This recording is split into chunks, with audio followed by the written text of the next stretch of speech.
Los colectivos vecinales en contra de los polígonos eólicos relanzamos la campaña de recaudación para frenar la especulación energética en nuestros montes. Durante los últimos meses, gracias a las aportaciones de muchas personas, hemos conseguido parte del dinero que necesitamos para cubrir los gastos jurídicos de los procesos contra los polígonos más avanzados en tramitación: Somaloma Las Quemadas, Cuesta Mayor, Alsa y Campo Alto La Costana. Sin embargo, aún nos faltan 12.000 euros para alcanzar los más de 20.000 que conllevan la interposición de los correspondientes recursos de alzada, la elaboración de los informes periciales y la presentación de las demandas. Frente a todos estos polígonos, hemos interpuesto recurso de alzada. En el caso de Somaloma Las Quemadas, ya hemos presentado un recurso contencioso administrativo ante el Tribunal Superior de Justicia de Cantabria. El siguiente polígono con autorización administrativa será Cuesta Mayor, contra el que próximamente presentaremos el contencioso acompañado de un informe pericial. Ahora, la amenaza más urgente es el polígono eólico El Escudo, ya que el Gobierno de Cantabria ha aprobado, a través de sus propios representantes en la CROTU, la autorización para instalarlo, y la empresa promotora ya ha comenzado los sondeos. Sin embargo, y por mucho que la promotora, el Gobierno y la prensa digan lo contrario, el proceso sigue siendo ilegal. No pueden utilizar un suelo rústico de protección especial para fines industriales. Son varias las juntas vecinales y muchas las personas que siguen en contra de ceder sus terrenos a los polígonos, por lo que no podemos dejarlas solas ante este atropello.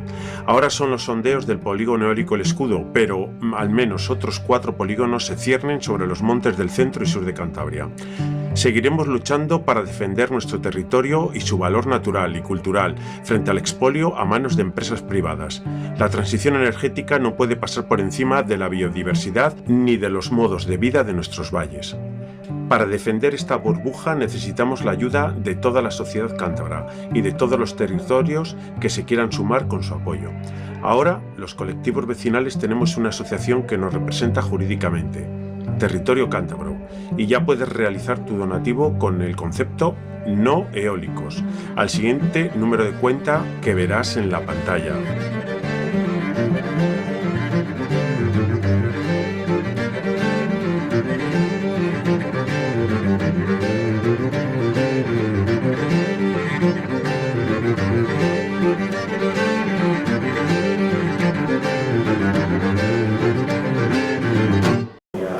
Grave, así que yo voy a ser breve porque nos escucha Antonio. En primer lugar, los agradecimientos al equipo directivo del Instituto Santa Clara que nos ha permitido usar otra vez el salón de actos, como cuando hicimos en diciembre la charla con nuestro Antonio Tubiel, a las personas que habéis acudido aquí también a la cita que hemos organizado con Antonio Chavala. Y doble agradecimiento a Antonio porque también viene de forma totalmente altruista. Hablamos con él, nos dijo cuando le podía venir bien y entonces bueno, pues ha venido pues como hace la gente esta, no los que esa gente que cita muchos medios de comunicación, el gobierno, la presidenta de Cantabria que se refrenda usando a las empresas. Entonces lo que hay que ver es la gente que no vive para las empresas, que no recibe el sueldo de las empresas, como imagino que la mayoría de la gente que está aquí, los que lo organizamos y los ponentes de alto nivel y que además tienen una larga trayectoria en todo esto de las energías. Hemos organizado esta conferencia desde los colectivos vecinales en defensa del territorio, con el ánimo de seguir adquiriendo conocimientos que nos ayuden a enfrentarnos a retos como la implantación de los múltiples polígonos eólicos que ya tenemos y los que nos acechan, sacrificando territorios, principalmente del centro y sur de Cantabria, pero si empiezan esto es como lo de Caballo de Troya, que como entro por un sitio del centro sur de Cantabria, al final va a ir poco a poco yendo, como ya se está viendo la cinta también para el oriente de Cantabria, porque les da igual, además es que eso lo ves cuando viajas por León, por Castilla y en el Bierzo, en Burgos, salen cerca en Valencia, vas a Aragón, Teruel, en el sur, en Castilla-La Mancha, está plagado de polígonos eólicos. Entonces, aquí es una excepción porque ha habido gente que durante 15 años más han estado luchando contra esto y se ha ido sumando gente y entonces estamos resistiendo. Pues es una resistencia de larga duración, esto no se soluciona en 2 meses ni en un año. Entonces, en esta labor es la de plantar cara en los tribunales. Hacemos también concentraciones, manifestaciones, recogida de firmas, pero la lucha está en todos los campos. Sin una pata no hacemos la otra. Si solo luchamos en la calle, nos ganan los tribunales. Si ganamos en los tribunales, si empezamos en los tribunales y ven que no hay lucha en la calle, pues no, tenemos que ir, aquí hay que ir a por todas. Entonces, todas las trabas burocráticas y legales que nos hacen, que nos ponen. Entonces, la única vía legal para poder manifestar esta contrariedad a los proyectos es todas estas redacción de alegaciones, pero es un largo proceso porque si tú empiezas a hacer las alegaciones, pero hay un momento en que son tantos los pasos y las trabas que te ponen, los peldaños, que necesitas un equipo legal. Si no tienes un equipo legal es imposible, porque llega un momento en que ya estás perdido, que ya la administración te contesta o no te contesta, tienes unos plazos. De verdad, llegó un momento en que ya tuvimos que trabajar con un equipo legal. Es que no hay otra manera. Si no, las empresas tienen todo el dinero público para luchar contra el pueblo. Entonces, si no tienes un equipo legal, estamos perdidos. Entonces, por eso llevamos tiempo luchando y también tenemos un piso y para recoger dinero, que luego también nos podemos contar, que es para luchar, pero esto para pagar todas las luchas que tenemos en varios polígonos del centro y sur de Cantabria. Y los que vengan, porque la gente que lleva 15 años nos ha parado, y nosotros tampoco vamos a pararnos. Aquí está en seguir luchando. Ahora os presento ya a Antonio Arechavala, que la mayoría ya, imagino que le conozcáis, es geólogo, doctor investigador, actualmente desarrolla su labor profesional como consultor independiente y formador de profesionales en el sector de la obra civil y la ingeniería. Colabora con la Universidad de Zaragoza, fue delegado del Ilustre Colegio Oficial de Geólogos en Navarra y director técnico del área de hormigón armado y suelos del Laboratorio de Arquitectura de la Universidad de Navarra, profesor de mecánica en suelos, geomorfología y geotecnia. Participa asimismo en un debate científico internacional que busca explicar la sismicidad interplaca y la del origen climático, también la antropogénica y sus consecuencias, sobre los efectos del agotamiento de los recursos energéticos y minerales en los sectores del urbanismo, la construcción, la edificación, la transición digital y las nuevas tecnologías no convencionales de extracción de los combustibles fósiles. Cambio climático derivado de todo esto, que parece que vivimos en un planeta infinito, y el impacto en la tecnología y en las ciudades, así como la adaptación de las mismas hacia un urbanismo geológico sostenible. Y hasta aquí la presentación. Bueno, un aplauso para Antonio.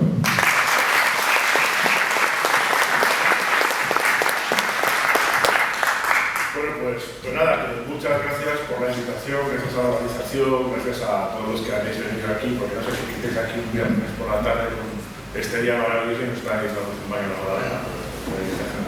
Pero bueno, en cualquier caso, la charla que voy a ofrecer hoy es una charla muy transversal, holística, como queráis.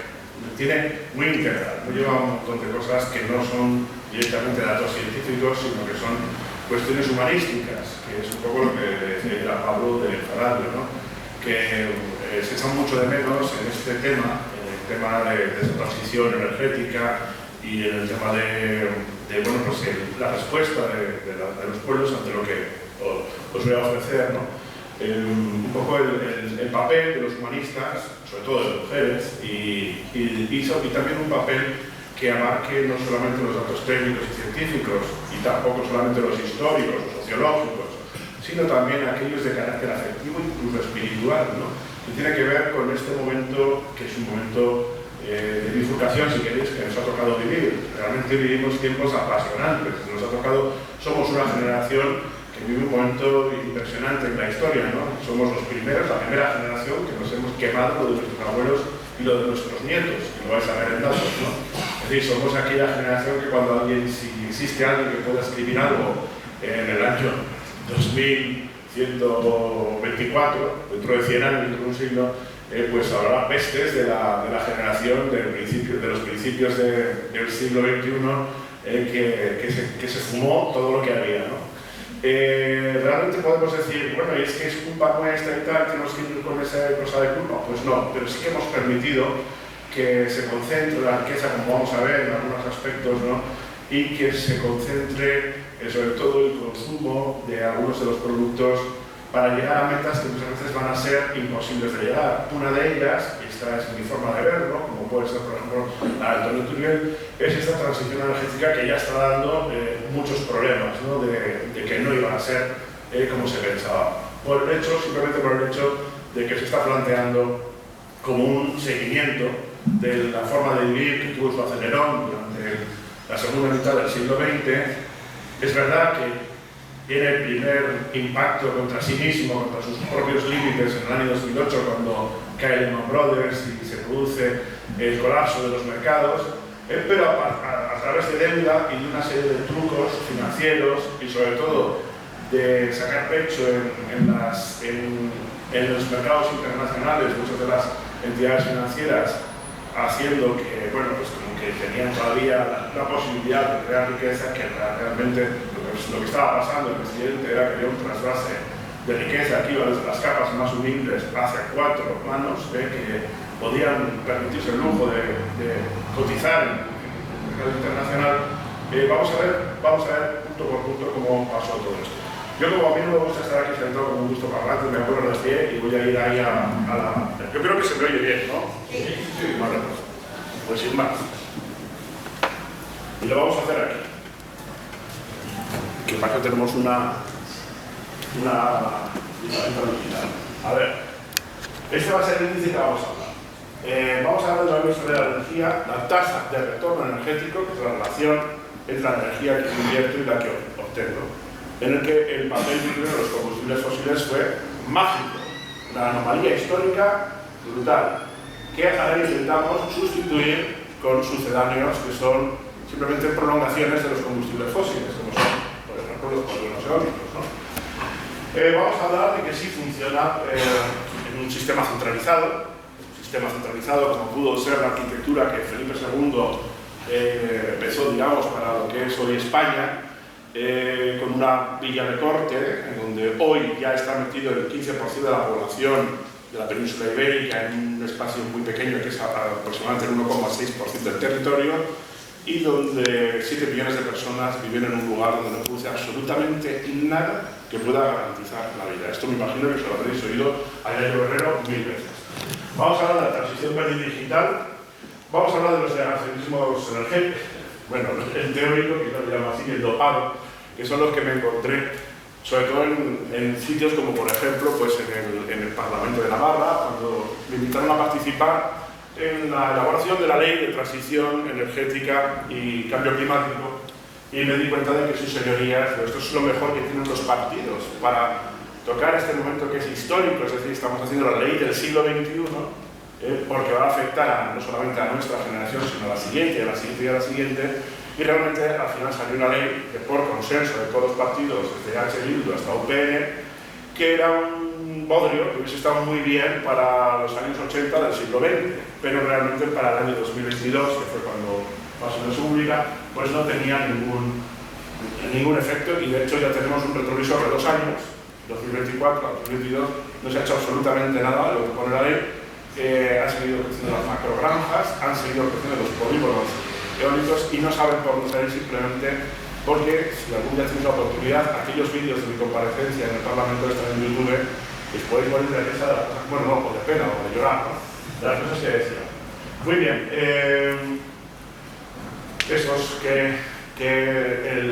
a ver, las instituciones han permeado de un pensamiento mágico que dice, bueno, esto es adrede, lo han hecho porque les han comido el coco. Yo creo que tenemos los políticos peor preparados de la historia, y además los asesores se los buscan muy bien. Es decir, que no me van a hacer caso a mí ni a Antonio Turiel, como ha pasado, hemos estado en las instituciones, porque algún partido un poco más avanzadillo, espabilado, pues nos ha llamado para ir allí. Pero,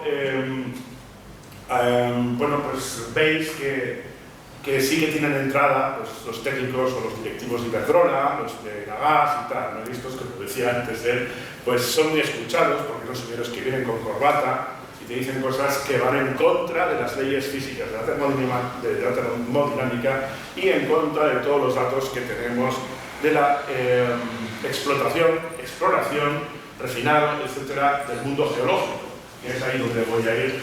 Ese es muy fuerte, lo que hago estas charlas con Turiel, ¿no? Las hacemos juntos, por muchos sitios de España y tal, entonces él tira más por la parte física y también de termodinámica, que es lo suyo, y yo tiro que hablamos de una serie de cosas, de minerales clave, vamos a poner los pies en la Tierra en un viaje desde que se creó o desde que nació este planeta hasta nuestros días, e incluso un poco al futuro. Vamos a ver las iatrogenias, que es un efecto secundario, si queréis. Una iatrogenia es un lenguaje médico, ¿no? Tú vas al médico, tienes dolor de cabeza y te dice, pues toma esta pastilla y te quita el dolor de cabeza. Verte una úlcera así, ¿no?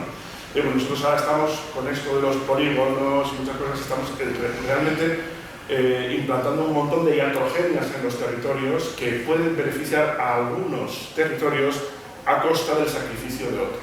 Es decir, la cabeza se le quita el dolor, pero el estómago queda hecho un asco, ¿no? Y esto está pasando a nivel del Estado ahora mismo, ¿no? Y ya vamos a ver si me da tiempo, porque hablo de cómo ha funcionado lo que ha pasado en Alemania, porque es bastante importante de nosotros, cómo ha fracasado este intento de seguir exactamente igual que con los combustibles fósiles, pero energías renovables, y qué otra transición es posible, esto de autoridad. Y ya las conclusiones. Bueno, aquí tenéis el consumo de energía, que la habréis visto 4 millones de veces, esta imagen. Me imagino, bueno, yo la he terminado en 2022, que es la última publicación que tenemos, porque los datos son del año 2023, ¿no? Aquí tenéis, desde prácticamente 1800, aquí empieza la revolución industrial, 1900, tal.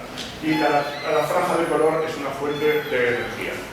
Si os fijáis, desde el principio de los tiempos, todo lo de abajo es la franja de lo que llamamos biomasa tradicional.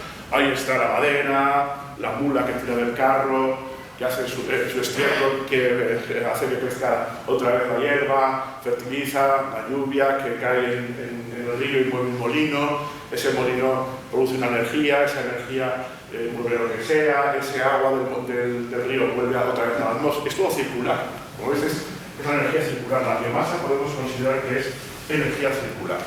Es una relación que tenemos nosotros con el planeta que siempre vuelve, siempre es circular.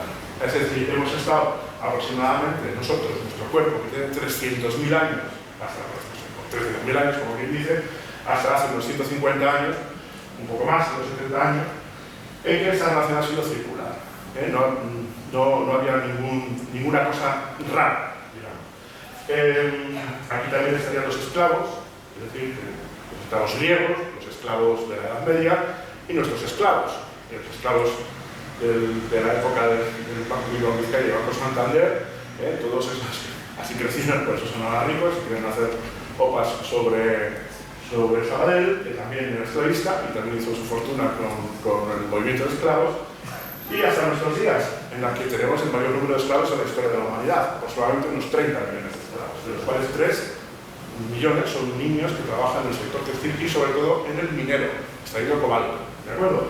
Es decir, todo eso era circular. Tenía sus pros y sus contras. Pero de repente, ya venía de antes, a finales del siglo XVI, un monje, un fraile, Fray Agustín de Naveses, a lo de Avilés, se encuentra una piedra negra. Y es una piedra negra estupenda. En ese momento, Felipe II estaba montando la villa de corte en Madrid. Y en ese momento, pues el señor este dijo, pues es que esto vale como el carbón vegetal. Hace las veces el carbón vegetal. Una piedra que está por todos lados y no sé qué. Total que le dice al emperador, Felipe II, le escribe una carta y le dice que quiere una concesión de explotación de esta piedra que sirve para hacer armas, para hacer herramientas y tal.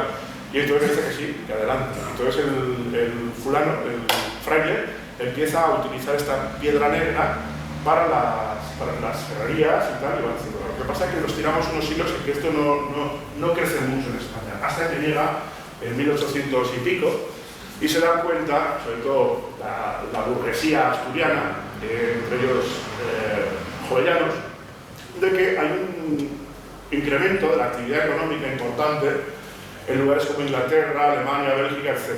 Dice que están utilizando esa piedra negra del fraile, y es una revolución porque han inventado una cosa nueva que es brutal, que se llama máquina de vapor, y que estarían volviendo a hacerlo en España. Por lo cual se pone en marcha en España la primera explotación de los combustibles fósiles a nivel casi local, pero como hacía el fraile, pero enseguida adquiere un carácter globalista. Primero porque en la playa de Arnau, que no sé si la conocéis, a lo de Avilés, aquí está el Museo de la Mina, lo podéis visitar, podéis bajar y tal, pero se cerró a principios del siglo XX porque hubo una entrada de agua, murieron italianos, se murieron de todo que estaban trabajando, nadie sabe muy bien las cifras porque eso está todo tapado. Bueno, pues esa piedra negra empezó a intentar sacarse al mar para llevarla a otros sitios. Como no se podía, porque aquí pega mucho la mar, es también cornisa cantábrica, pero mucho más abierto que, por ejemplo, la bahía, sería pues, en la zona norte, no muy acantilado, muy abrupto. Con lo cual, aunque quedó medio hacer el puerto, que lo podéis ver si veis un día la playa de Arnau, lo que hicieron fue trazar una nueva cosa que se llamaba ferrocarril, que iba desde Arnau hasta Avilés, muy poquitos kilómetros, pero el puerto de Avilés ya ofrecía unas condiciones estupendas para sacar los barcos cargados de carbón y llevarlos por ahí, a la primera globalización, si queréis. Hablamos del primer ferrocarril de España, el segundo si contamos el de La Habana, el azucarero de La Habana.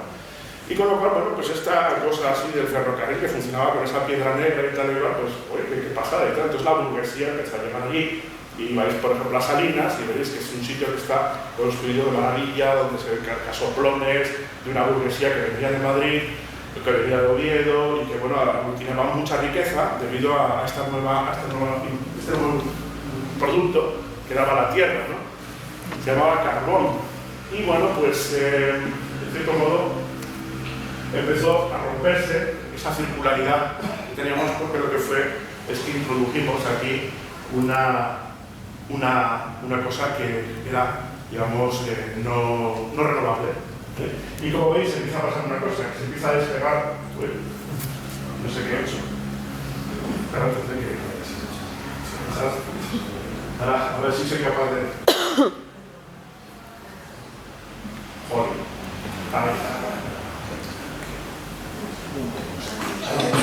Bueno, es que no puedo acercarme, si lo toco, salta. Bien, bueno, esta burguesía que vino allí y tal, que además eran muy graciosos porque decían, estos que hablan mal, porque saben que hablan, dicen bla bla bla bla, y quedó lo de Babel de forma peyorativa, con lo cual cuando habléis del idioma asturiano, hacerlo con ilusión, porque los últimos estudios dicen que llamarlo asturiano, no lo llaméis Babel. Babel es una forma despectiva de una gente que hablaba con la U, que decían queso, como en Santillana, o que decían, lo que hablaban con la J, como cerca de Comillas, en el Tejo, y por ahí en el Tejo, sabéis que hablan una serie, y hay zonas que tienen sus propios dialectos, ¿no? Esa gente, pues, en el verano, los veranos venían, les ponían unos nuevos vagones, unos nuevos coches de madera, muy lujosos y tal, y entonces iban desde Arnau hasta Avilés por las dunas, y en Salinas, que ya estaba conquistado por esta burguesía madrileña y tal y cual, que, bueno, pues que eran así con los foráneos, bailaban allí en el balneario, entonces hay muchas fotografías de niños muy pobres, piojosos, que les invitan, bueno, pues invitan a esa burguesía que venía de Madrid. El caso es que se forraron con esta nueva piedra, pero esta nueva piedra empezó a emitir una serie de cosas a la atmósfera, no pasaba nada, porque era la primera vez que al romper el círculo aparece una cosa que no había existido jamás en la historia de los 4.600 millones de años de este planeta: el desecho. El desecho aparece por primera vez aquí. Sí es verdad que el oxígeno fue un desecho, pero estamos hablando de hace 3.000 millones de años, y cambió completamente la evolución de este planeta. Pero este desecho, que tiene nada, 150, 160 años, empieza a hacerse mucho mayor, sobre todo a partir del año 1900. A principios del siglo XX, cuando empieza el siglo XX, nuestra relación circular se ha roto al 50%. Nuestra relación con el planeta sigue siendo circular 50-50, y ya hay una buena parte, otro 50-50, que ya no es circular. Estamos quemando cosas y mandándolos a nuestros basureros favoritos, que son la atmósfera y la ionosfera. Avanza, llega la Segunda Guerra Mundial, y de repente, poco a poco, vamos a descubrir una cosa que jamás recibió el mejor calificativo que oro negro.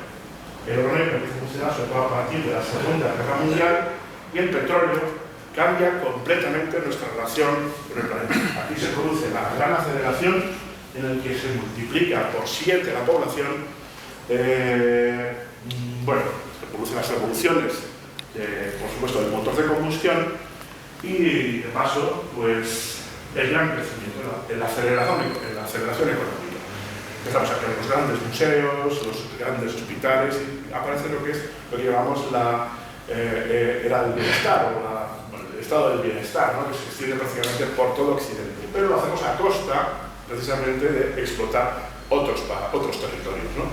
En los que ya últimamente, como la cosa no va tan bien, lo que hacemos es coger sus productos, pero las personas que dicen que no, con lo que luego aparece más tarde, sobre todo a partir de los años 80, del siglo XX, una revolución nueva, que es el gas, que es muy versátil para una serie de productos industriales, entre los que comemos, por ejemplo, los fertilizantes, etc., bueno, pues que le dan un auge todavía mayor a nuestra ostentosa y opulenta sociedad occidental. Más tarde aparece la nuclear, Y ya finalmente, lo último de todo, hay un 7% juntas las nuevas renovables, las nuevas tecnologías de captación de energía solar y eólica. Como veis, a este gráfico nos dice muchas cosas. El carbón no sustituyó a la esclavitud. Siguió existiendo la esclavitud, la mula siguió existiendo, el consumo de madera, incluso se incrementa un poco más en el siglo XXI porque somos muchas más personas. El petróleo no sustituyó ni al carbón ni a la biomasa.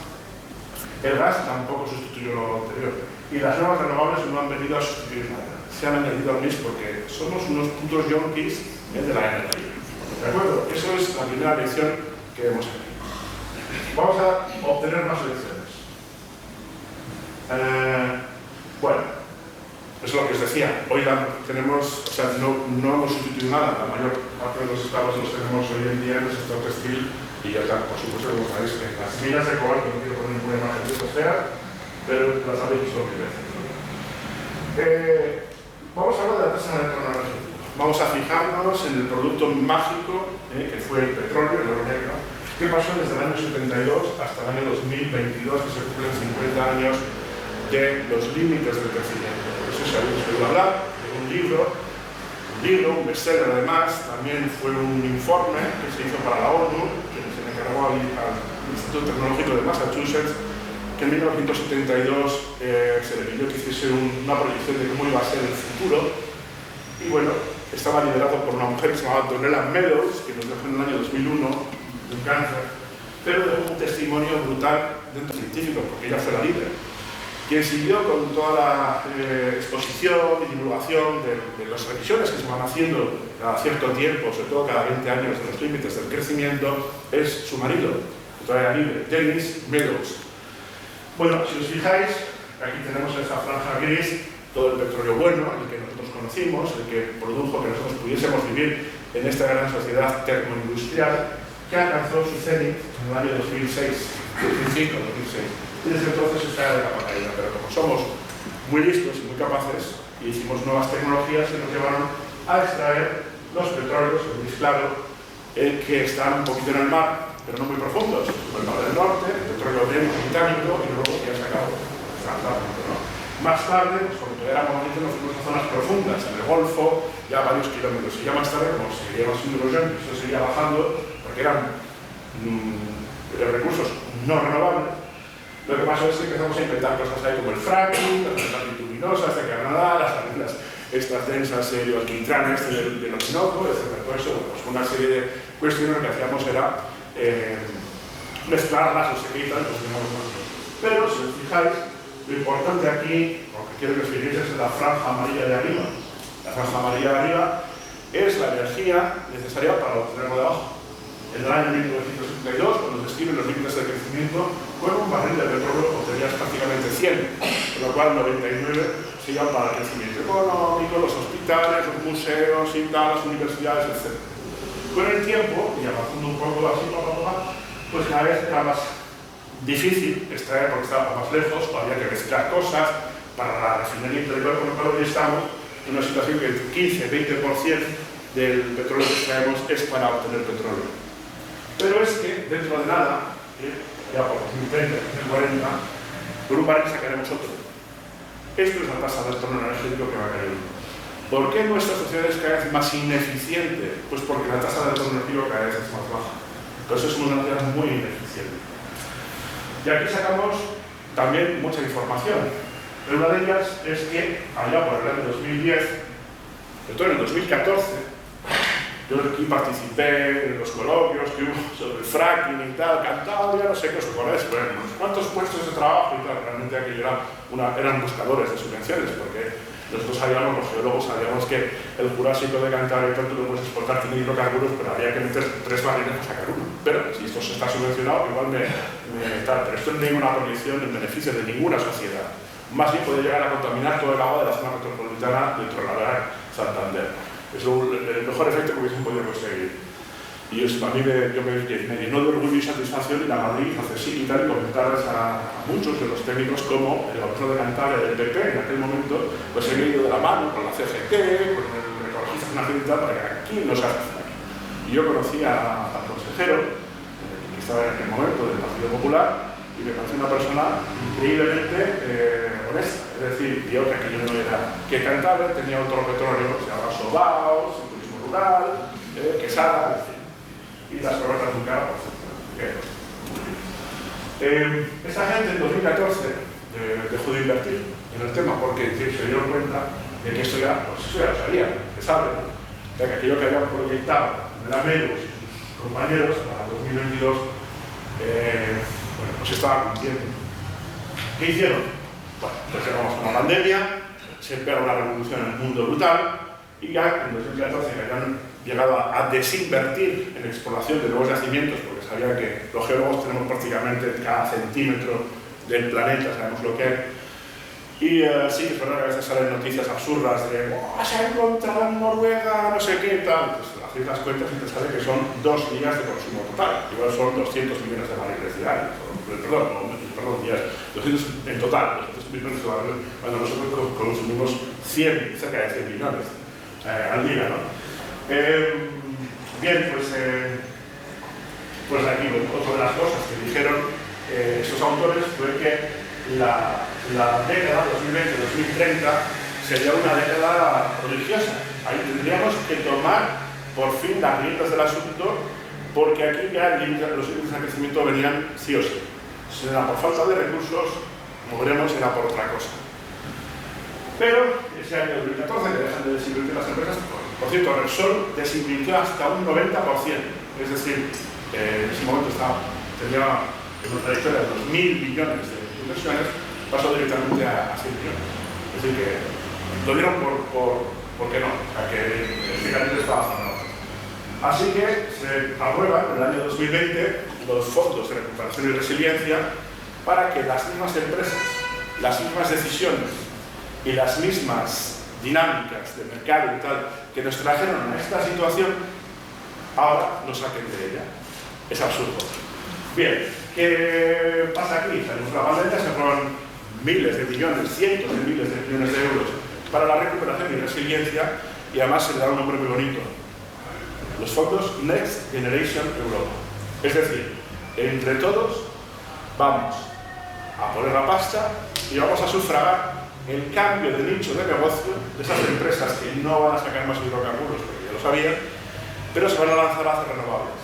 Y si os fijáis, con 4 años de retrovisor, el 80 y tantos % de estos fondos han ido a parar a Iberdrola, a Repsol. Es lo que estamos haciendo. Entonces esta nueva burbuja, que no va a tener mucho recorrido, ya os digo, yo estoy súper a favor de las energías renovables, porque llegaron sus señorías a preguntarme si yo estaba a favor o en contra de probarles estos datos. Señoría, usted no está entendiendo nada. Es decir, le estoy diciendo que esto que pasó aquí en estos años, no tiene sustituto técnico. Y las renovables no lo van a poder hacer. Bien, pues entre todos sufragamos ese cambio. Pero es que no somos entre todos, es entre todos nuestros hijos y nuestros nietos. Por eso os decía que somos la primera generación que se ha ventilado lo de los abuelos y lo de los nietos. Es decir, desde ese punto de vista seríamos despreciables. Y seguramente, bueno, algo bien haremos, seguro, ¿no? Pero bueno, ya veremos. En fin, esta tasa de retorno energético, que ha ido cayendo, como habéis visto, hasta que llega un momento que es 1 a 1 en los hidrocarburos, hoy en día más o menos anda por el 1 a 8, una cosa así. Y claro, en todas las energías que podemos, otras no renovables, andaríamos, porque si lo ponemos en variantes equivalentes de petróleo sería 1 a 8, 1 a 7, 1 a 8. Pero nos vamos directamente a por ahí abajo. Lo interesante aquí es que las nuevas tecnologías de captación renovable han ido mejorando un poco, pero tienen tasas de retorno muy bajas. Si nosotros pudimos alcanzar esos niveles después de la Segunda Guerra Mundial, fijaros, toda la mezcla de carbón, gas y petróleo, y Uranium, tal y cual, llegó a prácticamente con un barril 50, o sea, teníamos 50, la mezcla, no solo lo de petróleo que era 1,99, con el barril llegó a cosas así, con todos los, o sea, en esa equivalencia al barril de petróleo, ¿no? Ya llegó a un 50, pues estamos en esta situación ahora mismo, ¿no? Aquí lo importante es o el debate es si nosotros somos capaces de mantener una organización, si queréis, o una organización social de carácter termoindustrial con tasas de retorno por debajo de 1 a 10, 1 a 5. Bueno, hay autores que hablan de que igual sí, igual no, pero desde luego necesitamos una reorganización brutal de la sociedad, ¿no?, para poder hacerlo, porque esto, desde luego, no lo vamos a poder hacer. Ese es el debate. Si las tasas de retorno energético, con lo cual, bueno, pues los interesados lo que hacen es aumentarlas. Y dicen, no, la eólica tiene 1 a 15 y tal, ¿no? Luego vas a los trabajos del grupo de dinámica de sistemas de la Universidad de Valladolid, de María Miradilla o Carlos de Castro, y te encuentras con que es 1 a 2, 1 a 2,9, en el mejor de los casos la solar, hay cosas así, ¿no? Y de repente también es muy difícil, ¿eh? Ojo que es un concepto, la tasa de retorno es muy difícil porque tienes que meter desde la exploración, la extracción, el refinado, o sea, y no hablo solo del petróleo, hablo también del silicio de las placas fotovoltaicas, hablo de toda la cantidad de elementos de la tabla periódica que hay dentro de un aerogenerador, en fin, es complicado. Otra de las cosas, si nos fijamos, es como, aquí tenéis la evolución del consumo energético en España, el máximo, o sea, que hace el año 2008, y a partir de aquí, la caída de Lehman Brothers y el colapso, sobre todo el sector inmobiliario y del mercado, pues empezamos a consumir cada vez menos energía. Y esto sigue cayendo. Si lo vemos solo en electricidad, pasa lo mismo.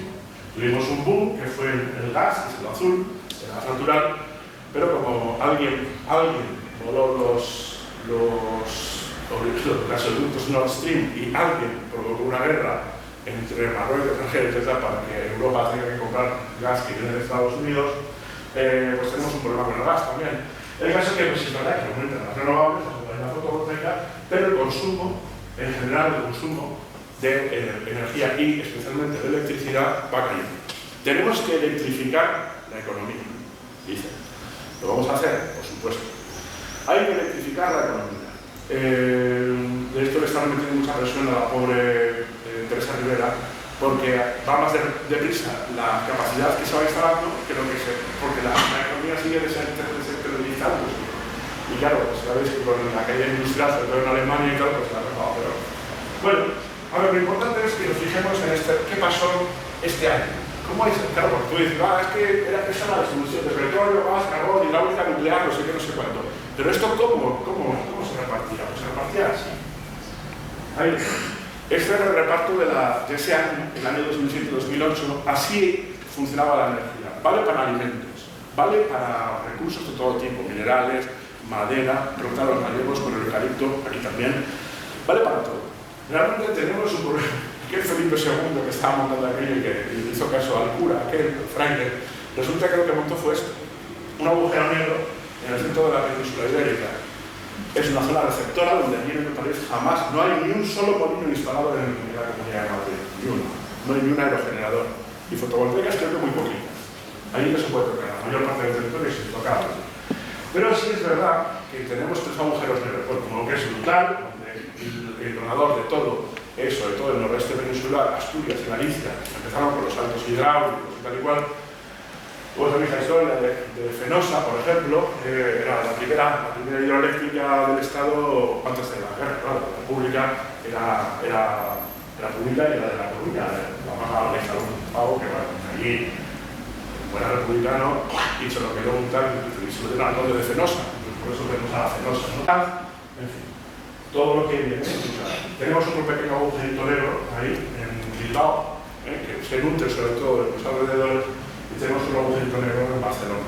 Es decir, tenemos unas ciudades que han funcionado con esta estructura o con esta arquitectura estatal.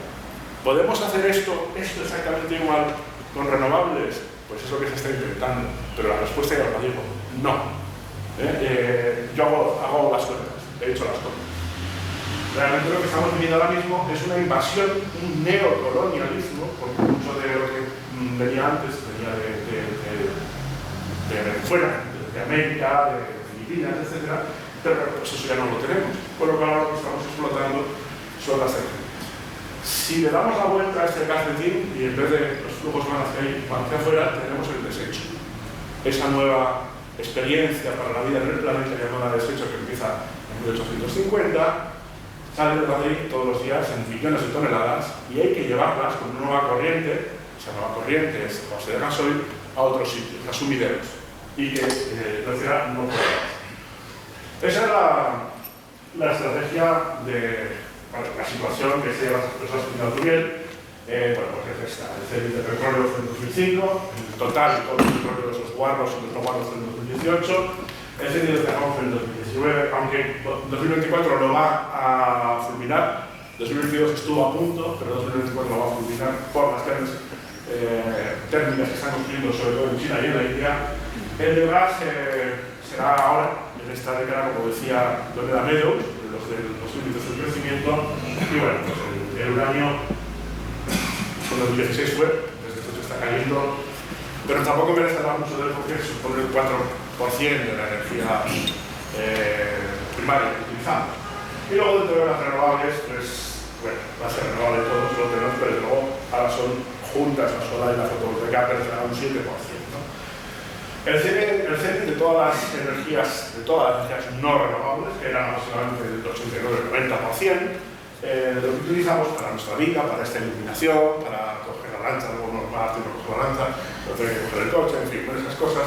Que yo vivo en Loreto, tengo una casa en Loreto de toda la vida. Realmente, mi padre era de Zanero y mi madre de Pedreña, que yo vivo muchos años viviendo fuera, he vivido en Galicia, en Madrid, en Pamplona, yo soy de Loreto. Bueno, pues esto es el posicionar el pozo. Entonces, ¿la solución es que el 100% sea renovable? Por supuesto que sí. La energía será 100% renovable, pero no va a ser la misma que ahora.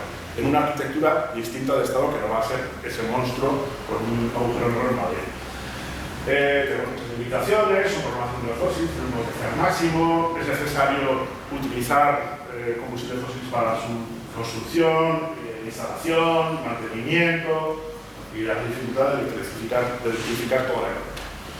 Bueno, aquí básicamente tenemos esto que está explicando a sus señorías en la comisión, en el Parlamento de Navarra, donde llevábamos la mascarilla. Esta chica de Neroa, que es la versión PNV de Navarra, era la presidenta de la mesa y me dijo: Antonio, no me revuelvas el gallinero, ¿no? Porque toda la sección del PSOE, del UPN, del PP y tal, pues salieron bastante escaldados porque el primero que ataqué fue el artículo 5 de la ley, que fue el de pues es que si contaminas pagas, vamos, no me acuerdo cómo se titula, bueno, el que contamina paga y tal y cual. Y realmente, bueno, pues vamos a ver, yo lo que no he visto, lo que echo de menos es que los partidos políticos sigan contactando con empresas en las que haya consejeros delegados de Iberdrola, de la gas, o de tanta. Empezamos a hacer así, porque aquí está toda la persona de Bildu, Podemos y Esquerra, pues escojan de risa, porque eso están todos diciendo: ya está, ese día no los analices, ¿no? No solo lo hizo que las analices, pero eso estoy como bastante. Por eso yo soy un perro y un... Bien. Una de las patas de nuestra transición digital, la transición energética, es la transición digital. Cuando salimos de la pandemia, si os acordáis, Pedro Sánchez reunió a todos sus ministros, de grandes empresas, sindicatos, y dijo: vamos a hacer una transición que será verde, digital e inclusiva. ¿Os acordáis? Bueno, pues realmente, ¿qué tenía el sector minero que aportar a todo esto? Pues que realmente esa transición digital está basada en una explotación geológica brutal. Cada bicho de estos, un móvil y toda la infraestructura digital, no voy a meter mucho, pero podéis leer por ahí artículos míos, por revistas y tal. Hay una geología brutal. Habría que multiplicar por un montón el litio, por un montón el cobalto, por un montón las tierras raras, etc. Y ahora encima ha venido a fastidiar un par de guerras, una en Ucrania y otra en Israel, en Gaza, que han venido a fastidiar porque hay una, yo les voy a contar que tenemos que lanzarnos a la minería de las tierras raras y tal, porque las tierras raras suponen un armamento muy preciso, de los drones que no fallan. Es decir, hay una base geológica que sustenta estas nuevas tendencias de transición digital enfocada hacia la modernización del armamento. Bien, si en el año 2025 pudiésemos disfrutar de una eficiencia energética 1000 veces mayor que el año 2015, cuando el sector minero dijo: a ver, yo también quiero participar en este debate, si hubiese ido así, tendríamos que en el año 2050 solamente el sector digital, todo lo que es el sector digital de Internet, el banco, no sé qué, todo lo que hacemos a través del mundo digital, que ahora incluso tenemos un ministerio para la transición digital, todo consumiría la misma energía que se consumió en el año 2010. El año 2010 es un año brutal en la vida de este planeta. Ese año, luego lo hablamos, fue el año en que por primera vez en la historia de la humanidad más de la mitad de la población empezó a vivir en ciudades. El 50% de la población empezó a vivir en núcleos urbanos, por lo cual el núcleo urbano se convirtió en la célula de una urbanosfera que necesitaba ingentes cantidades de recursos, como hemos visto en Madrid, y hacían ingentes cantidades de porquería. Pero ya estábamos entrando en la crisis. Ese fue el año 2010. Una nueva experiencia para la vida en el planeta. Más de la mitad de la población comenzamos a vivir en ciudades. Así que se inventan las extracciones no convencionales, aparece el fracking, aparecen las arenas bituminosas, aparecen incluso los biodiesel, o los agrocombustibles, si queréis, que es coger comida, maíz, soja, etcétera, para intentar hacer gasolina, gasoil. Bueno, si todavía avanzamos más, dijeron que si la eficiencia fuese tal, una eficiencia brutal, que llegase a que un átomo se moviese sin producir nada de rozamiento ni nada, y fuese toda la energía no se escapase de nada, el principio del Landau, que es imposible. En ese caso, en el año 2070, toda la energía, desde el periodo 2010 a 2070, sería para el sistema digital. En ese momento el planeta estaría frito. Bien, no hay ningún sector ahora mismo de la banca, ni de la construcción, ni del urbanismo, ni nada, que no esté emocionado con la inteligencia artificial, no saben lo que hay detrás. Yo siempre les digo a mis alumnos, aquí esto consume igual que un frigorífico. Sí, tú tienes un frigorífico en casa, pero es que vas con un frigorífico aquí. ¿Cómo es posible si yo lo enchufo con una visita pequeña y tal? Cada vez que mandas un vídeo por WhatsApp, te quiero contar si es así de alta definición, la cantidad de moléculas de plutonio que se están quemando en ese momento en Almaraz, ¿no? Es decir, si haces el seguimiento, todo el ecosistema digital que está en tu bolsillo, el consumo energético ahora mismo es aproximadamente el 10% de la electricidad nuclear, y va a más. Realmente el problema que tuvimos era que la sangre del sistema nuestro, cuando se llama diésel, que mueve el transporte, la agricultura, el papel higiénico que deriva todo, es decir, todos nuestros fijos, incluso la agricultura, lo que comemos, lo que bebemos, prácticamente todo se llama diésel, y siempre se ha derivado esta evolución. Ha caído, fijaos aquí, en el año 2022, estamos en los niveles básicamente de 2004, antes de la caída de las Lehman. Esa es la sangre que mueve el sistema. Bueno, producir diésel con estos nuevos petróleos que no son el crudo convencional de la vida es muy difícil. Bueno, el fracking prácticamente imposible.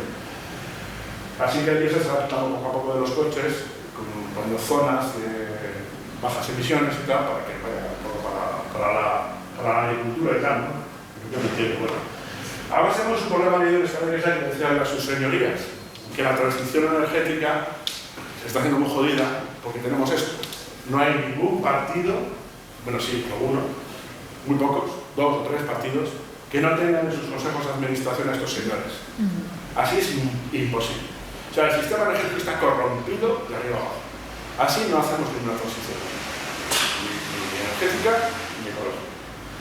Así que somos los ciudadanos que debemos acabar con esto, con las puertas giratorias. Y eso es lo que les peté yo con los morros a sus señorías y les pareció que yo era que, señores, si hacemos la ley, la hacemos.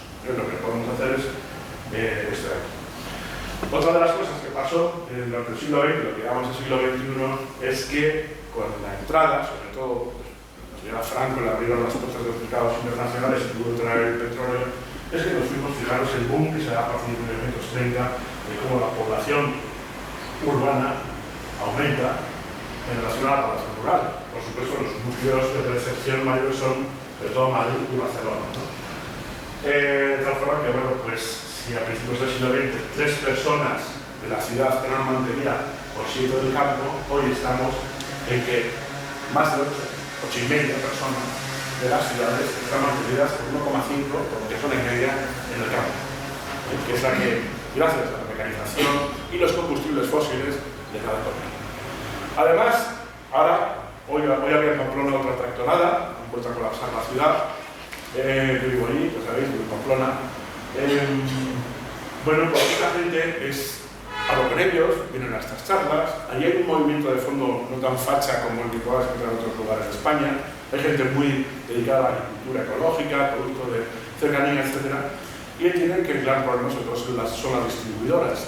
Pero bueno, en cualquier caso, sí que nos echan en cara a lo que yo llamo urbaletos, a los que vivimos en las ciudades, porque se implantó, y aquí existe mucho, aquí se dice el pasiego, este es pasiego, claro, pero en Madrid está muy consolidado el insulto peyorativo de paleto. Vamos a decir a cualquiera de Alicante, de Santander, de Cádiz, que sea, todos son paletos, menos ellos. Son urbaletos, es lo que yo les llamo urbaletos, porque realmente son los que les dan, estos, los que llaman paletos, les están dando de comer. Esto es muy importante. Y este desprecio de la gente de ciudad, que creemos que las lechugas nacen del Carrefour, o sea, de las estanterías del Carrefour o del Eraso.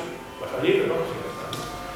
Bien, eso no hubiese sido posible sin los combustibles fósiles. Otra de las cuestiones de las que hablan los partidos políticos siempre es el crecimiento, porque si hemos visto que se pudo crecer porque metimos energía no renovable, fijaros en el gráfico, al final la relación circular con el planeta era 1 frente a 9, era el 10% solo quedó de la biomasa y el otro 90% era petróleo, gas, uranio, habéis visto, ¿no? Al final del todo de la gráfica inicial. Pues ya está súper roto, con lo cual la cantidad de productos y de porquerías que hemos lanzado a la atmósfera en forma de plástico, CO2, NO3, bueno, pues es brutal, ¿no? Pues crecimiento, crecimiento, crecimiento. La única forma que tenemos para acabar con la pobreza, el paro y la precariedad es crecer, crecer y crecer. Fijaros que si, por ejemplo, nosotros, cuando hablábamos allá en el finales del siglo XX, España que es el 12%, luego ya lo recuperamos un poco, al 6%, a Rajoy le permitieron el 3%, luego el 3,7%, pero imaginaros que pudiésemos crecer al 3%, que es lo que le gusta mucho a todos los políticos de la izquierda y de la derecha. Les encanta, que el crecimiento es fundamental para poder garantizar tal. Bueno, pues en el año 2140, dentro de 100 años, habría que multiplicar todo básicamente por 20. Tendríamos una ciudad de Santander con 4 millones de habitantes, viviendo o formando parte de un estado, si existe, llamado España, con unos 800 millones de habitantes, con una capital, Madrid, de 77 millones de habitantes. Habría unos 20 aeropuertos parallas y 20 estaciones de tren, y todos tendríamos que multiplicar todo por 20 los coches, hay que poner más estaciones, más trenes, y creceríamos infinitamente hacia más infraestructura de nueva montaña para poder entrar con un puente que vendría desde Belén directamente a Santander. Habría que hacer todo, con lo cual habría que poner en marcha un montón de reunión. Y los efectos que hoy vamos a provocar es, no os quiero ni contar a algunos gestionamos, pero claro, para esa peña, que quiero recoger, entonces saber que no tiene un polígono de huertas, saber que poner molinos por todos lados para que todo el mundo tuviese electricidad. Hay que crecer, crecer y crecer. Por supuesto, esto la tenemos dado de la parar. En fin, y al final el crecimiento económico infinito no solo es absoluto, sino que es imposible. O sea, yo creo que esto, bueno, pues se lo explicas, hay esos señores con corbatas que dicen que se puede crecer, pues nada, habrá que crecer. La palabra de crecimiento es tabú entre ellos, es decir, o estacionario, es decir, una economía estacionaria que no produzca estos impactos. Muy bien. Fijaros, por ejemplo, no sé cómo voy de tiempo. A ver. Me vais a dar un poco más, un cuarto de hora igual. Vale, ¿os importa? Te comiste un bolero al principio. Este es el consumo de energía de las emisiones de CO2 en el mundo, a nivel mundial, ¿no? En naranja tenemos las emisiones de CO2 y el consumo de energía. Lógicamente, ya hemos implantado por aquí muchas renovables, pero eso sigue aumentando. De hecho, ahora vamos a batir el récord del 2024, que lo sepáis. Y esto es el PIB, el crecimiento del PIB en Europa, en azul. El PIB, fijaros. Y el consumo o las emisiones de CO2, porque la energía van paralelas para abajo. ¡Hondo! ¡Magia! Somos guays. Ya podemos crecer el PIB, hacemos crecer el PIB y disminuimos las emisiones de CO2. ¡Ping! Alguien se encendió la bombilla y dijo, pues entonces en el futuro vamos a hacer este crecimiento que iba paralelo a las emisiones de CO2, pero allá por 2020 o 2020 y algo se va a cruzar la rayita y vamos a bajar las emisiones de CO2, pero vamos a seguir subiendo el PIB y creciendo al 2, 3, 4%. Y este señor fue Albert Einstein, comisario de Energía de la Unión Europea, que había encontrado la solución al problema de la contaminación y del cambio climático. Tras años de investigaciones, nos presentó con la herramienta definitiva de lucha contra el cambio climático. ¡Pah! La alta mágica. Vamos a desacoplar el consumo de recursos del crecimiento económico. Bien, el problema está que esto llega a todas las comunidades, y en la que yo vivía en 2020, cuando se aprueban los fondos de Next Generation, los fondos de recuperación y resiliencia, nuestro querido Miquel Irujo, dice que el INI es un pacto verde y tal. Y entonces el crecimiento económico estará disociado del uso de los recursos. Vamos a crecer económicamente sin quemar nada. ¿Bien? Así, era un momento ideal este, sin el Nord Stream, sin lo de Marruecos.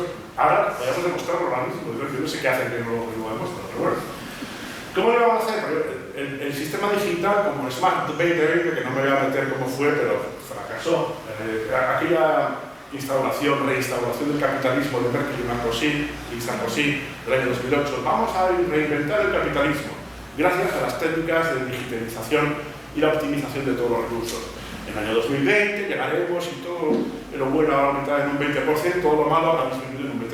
Las emisiones disminuyen en un 20%, el paro disminuye en un 20%, la desigualdad disminuye tal, y la economía crece un 20%, porque como llegó a 2020, esos socialistas de 2008, cuando reinventan el capitalismo, meten las TIC, porque se metieron en los itinerarios de muchas empresas tecnológicas, y bueno, aparece la optimización también de Amazon y todo esto. Y luego 2020, pero nada que se había cumplido. Las emisiones se habían disparado, el paro no había bajado mucho, pero la precariedad era brutal. Recordamos que en 2008 iban los informes semanal a la casa de los mileuristas. ¿Cómo lo hacéis? Estaba a 0,70, 0,60 la gasolina, creo. ¿Cómo lo hacéis? ¿Cómo vivís con 1.000 euros y tal? No, pues aquí todos juntos en una casa, compartimos habitaciones, tal. El mileurista de 2008 era horrible, o sea, ¿verdad? Qué horror, ¿cómo puedes vivir? Bueno, hoy cobrar 1.000 euros es un lujo, ¿eh? Y el gasolina está a 1,60. Bueno, la propia agencia la OTAN hizo un estudio de si era posible este desacoplamiento de la economía del consumo de recursos y la consumo de poco más rápido y tal. La Agencia de Medio Ambiente Europea, lo mismo, que no. Y ya por alguien pidió de vaya, pues casi, es que todo que no, a ver qué pasa aquí. Pues vamos a hacer un estudio de 835 artículos seleccionados que tratan el tema de la disociación del consumo de recursos de la economía, a ver qué pasa, no está un poco. Y ni así, o sea, se le presenta todo esto, lo presentan en los parlamentos y tal, y ellos siguen pensando que se puede crecer económicamente disociando el consumo. Pero bueno, ya lo menos porque ya se da que eso es imposible, ¿no? ¿Qué había pasado? Esta imagen, que a poco de retirarla desde el año 2013, la Agencia Internacional de la Energía, un órgano consultor de la OCDE, del que España es miembro, de la Organización de los Países Desarrollados, que va desde el año 71 hasta el año 2012, y como veis, enfrenta el crecimiento del PIB con el consumo de energía. Y como vemos, si seguimos la Unión Europea, según aumenta el consumo de energía, aumenta el PIB, aumenta, de repente, pum, aquí tenemos, se ve muy bien en Estados Unidos la caída de Lehman Brothers, ¡plaf! En los mercados, produce el colapso de los mercados, y sigue aumentando el PIB y disminuye el consumo de energía. Se han corroborado nuestras grandes expectativas. Es verdad, y en la Unión Europea igual, aumenta el PIB hacia allá y disminuye hacia abajo el consumo de energía. Por lo cual ya está, tenía razón Cañete. Pero es que la propia Agencia Internacional de Energía en este gráfico presentó el truco. El truco se llama China. ¿Qué pasó? Pues en esa época mandamos a hacer todos nuestros procesos industriales, baratijas y todo nuestro consumo a China. Así que ellos siguen creciendo en el PIB, pero se les dispararon las emisiones, que por supuesto no salieron de la frontera china, se quedaron allí. El CO2, el dióxido, no volvieron más. También India participó de este festival. Así que, ¿qué es lo que conseguimos? Pues conseguimos cargarnos la clase media. Conseguimos cargarnos la clase media, conseguimos endeudar a la mayor parte de la población. Y ahora vemos cómo China se ha hecho dueña del 98% del comercio de fotovoltaica, del 98% del litio, de todo, de los que ahora China lo tiene todo. Así que vemos un mundo en azul, que son los que están emitiendo CO2 para que nosotros no estén, y los otros receptores, los países que son receptores y además se produce también un aumento espectacular de la materia prima. El litio, por ejemplo, que forma parte de los coches eléctricos y de los dispositivos electrónicos para la adaptación digital, está todo en manos de China. Así que lo que diga China. Así que no es normal que von der Leyen esté histérica pidiendo que a ver si espabilamos. ¿Qué pasó en realidad? Pues pasó que nos cargamos a la clase media e hicimos que, sobre todo a partir del año 2020, aumentasen muchísimo las desigualdades, de tal forma que ahora mismo el 30% de la población española está en riesgo de exclusión y pobreza. El 30%, son 15 millones de habitantes, más o menos la población de Cataluña y Madrid juntas. Al contrario, desde el año 2020 se ve que aumenta muchísimo la concentración de capital en 4 personas. En 4 personas que además llevan los nombres: Amancio Ortega, su hija Marta, Royce, Mercadona y yo. Entre los 4 tenemos tanta riqueza como estos 15 billones de pobres. Eso es lo que pasó con haber mandado todas las emisiones a China y el haber desmantelado toda la industria que pasó aquí. Porque se siguieron emitiendo cosas, La propia Agencia Internacional de la Energía dijo que como la extracción de minerales es muy costosa y depende del precio del gasol, pues podemos encontrarnos con piedras en el camino para poder hacerlo. Fijaros, estas son las expectativas de nuestra transición energética y digital para el futuro, 2030, en relación al cobre. Ya sabéis que el cobre lo produce sobre todo Chile y por algún otro país, ¿no? Para el litio, tenemos que multiplicar por 100 y pico las minas, el cobalto, todo eso. Solo pongo estos 3. Eso es lo que sabemos que tenemos y cómo va a evolucionar. La geología está toda ya hecha, ya sabemos cómo es. Eso es lo que hay. Y eso es lo que vamos a necesitar. Por lo cual va a haber pelea. Está habiendo tortas por los recursos. Está habiendo guerras. Y son guerras por recursos. No son guerras por religiones, ni son guerras por razón, por los recursos. Si os fijáis en el caso del cobre, bueno, pues aquí tenemos algo finlandés que es buenísimo. Pues nos dice eso, precisamente llegaremos a un máximo. Esto es la demanda, sería la demanda que vamos a tener, y luego la producción pues, por países, ¿no?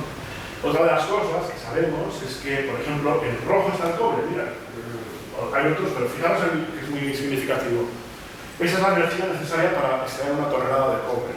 Allá por 1895, 1900, esos cuadraditos rojos son la energía que había que gastar para extraer una tonelada de cobre.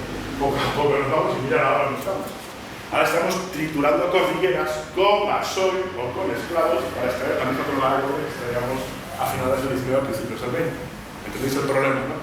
Esto es tasa de energético también. Si nos fijamos también en cómo funciona la concentración, con un 3%, un 2,5%, un 2%, un 1%, eso pues más o menos gastamos esta energía. Pero a partir de una concentración del 0,5%, esto no es lineal, se dispara el consumo energético cuando ya las concentraciones son bajas. Hablamos de recursos no renovables. El cobre es tenemos que multiplicar por 7 para electrificar toda la península ibérica, las líneas y todo el cobre, el uso del cobre. No va a haber, no podéis ser. Los ingenieros desarrolladores sabían que esa transición que va de la mano, la digital, con la eléctrica y con todo, pues era una apuesta muy difícil, ¿no? Es que ellos meten en las páginas, en las tablas Excel, muchos datos y salen bonito, pero es que donde nosotros vivimos, para mover un gramo, hace una falta una energía, y para mover una tonelada, hace falta, eso te lo pone en la Excel, pero luego hace falta mucha energía para hacer eso. Nuestro mundo, el mundo donde vivimos, comemos, cagamos, o sea, es un mundo que tiene rozamiento, peso, y no es virtual como las hojas Excel. Así que toda esta transición que vamos a intentar hacer conlleva que cuanto más grandes son el gigavatio, el kilobyte, el megabyte, el giga de memoria, todo esto es muy bonito decirlo, pero luego en la realidad hacer todo eso es un consumo ingente de energía. Mover ahora mismo vídeos o mensajes por WhatsApp, en este momento se están quemando una cantidad de recursos brutales para esto simplemente, ¿no? Para la transición digital. Con este yo creo que voy a terminar. Vamos a hacer en unos segundos la historia de todo nuestro planeta. Fijaros, esa es la historia de la Tierra. Vamos a empezar desde el principio, ¿eh? Vámonos a los episodios cuando los dinosaurios, vamos a ver, ¿no? Tenemos Pangea, no sé qué, y llega el Carbonífero. Toda una gran cantidad, ¿veis? Todo verde. Es una gran biota, hay una exuberancia de vida brutal en el planeta que bueno, pues, hace que todo sea verde. Luego viene la extinción térmica, aparece la tectónica de placas y toda esa luz recogida por animales y plantas es metida, recocida, convertida en hidrocarburo y de repente, hace 300.000 años, un bicho que empieza a ser diseñado con brazos, piernas y con un soporte físico llamado cerebro para el pensar, se lo encuentra hace 100 y pico años y lo vuelve otra vez a la atmósfera. Por eso es cada 2 años. Ahí tenéis el impacto del meteorito, los dinosaurios, en un poquitín toda la historia del planeta. Como sabéis, nuestro planeta pues, se formó por capas. Al principio, los materiales más densos, níquel, hierro, forman el núcleo, luego un poco más ligeros con aluminio, silicio y tal el manto, un poquito más tarde pues, ese mismo manto con la esa afuera es que fría y forma la corteza que es rígida, que es la que entierra toda esta energía solar, la fosiliza y luego la devuelve a coste cero. Todo esto, bueno, pues luego sale la atmósfera, etc. Todo esto tuvo sus momentos. Por ejemplo, el núcleo, manto, corteza, atmosfera, hidrosfera y atmósfera, por eso, pues son 4.500 millones de años. Hace 4.000 millones de años aparece un nuevo concepto, la biosfera, porque una cosa que nadie sabe dónde ha salido, pero nadie ha demostrado que sea de lo inorgánico, llamada vida, empieza a extenderse por todo el planeta. Me parece lo que podemos llamar la biosfera. Más tarde, hace unos 300.000 años, como os decía, aparece una cosa física que es capaz de pensar y utilizar la propia Tierra para manipularla.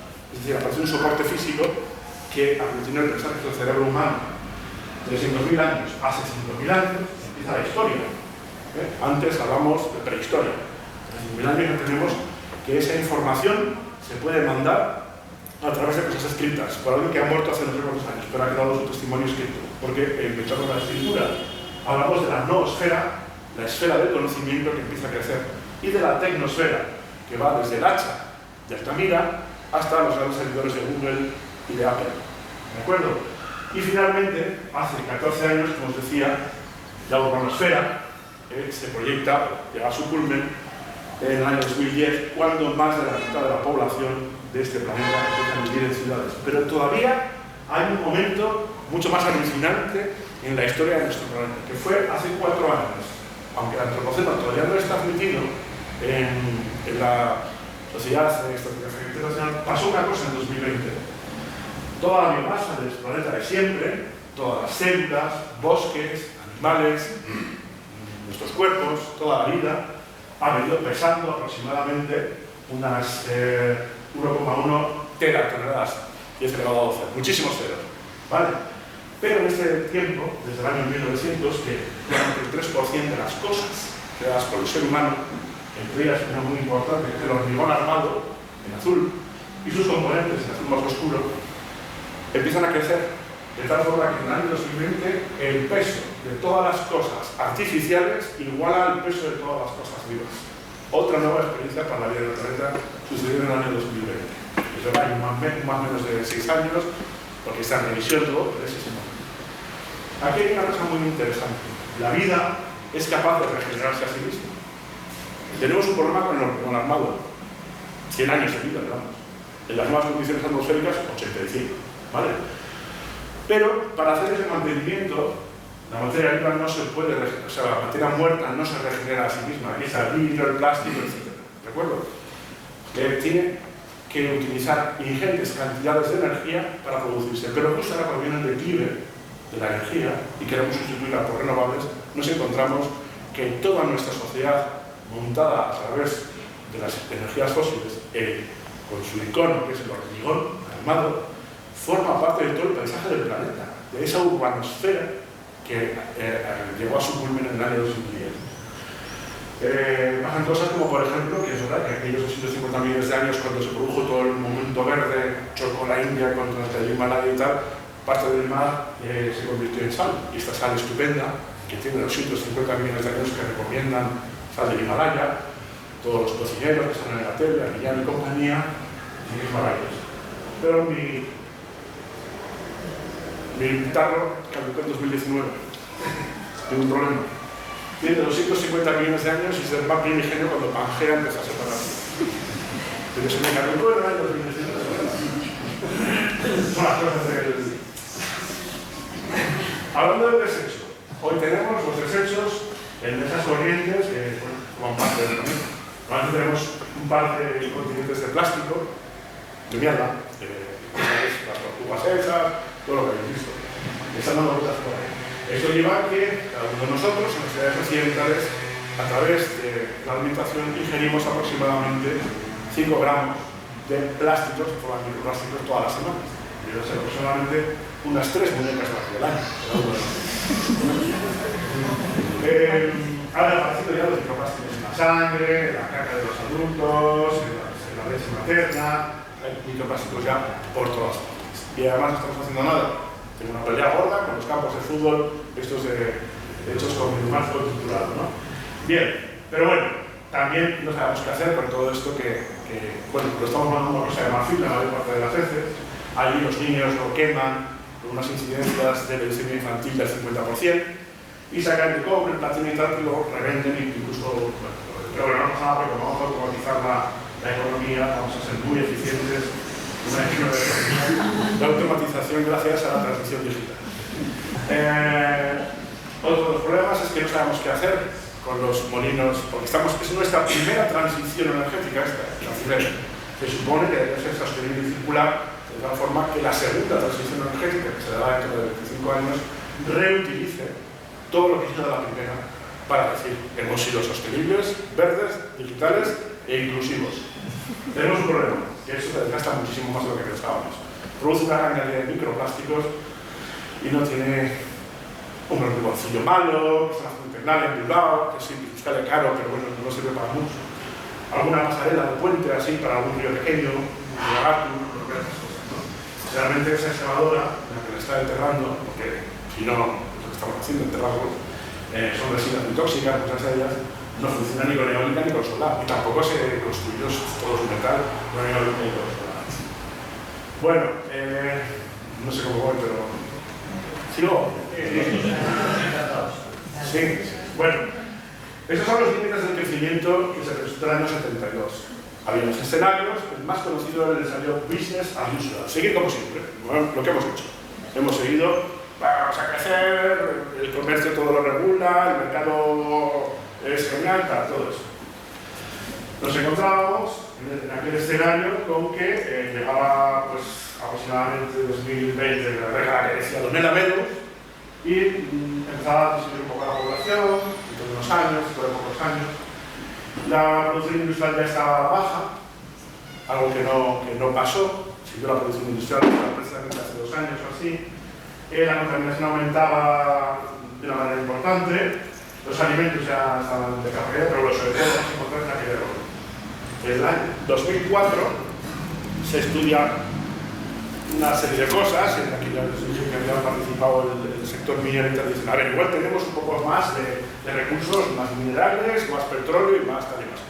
Como veis aquí se produce una caída del crecimiento industrial, que es lo que vemos aquí en verde, la producción industrial aproximadamente pues eso, al principio a mediados de la década pasada, ¿no?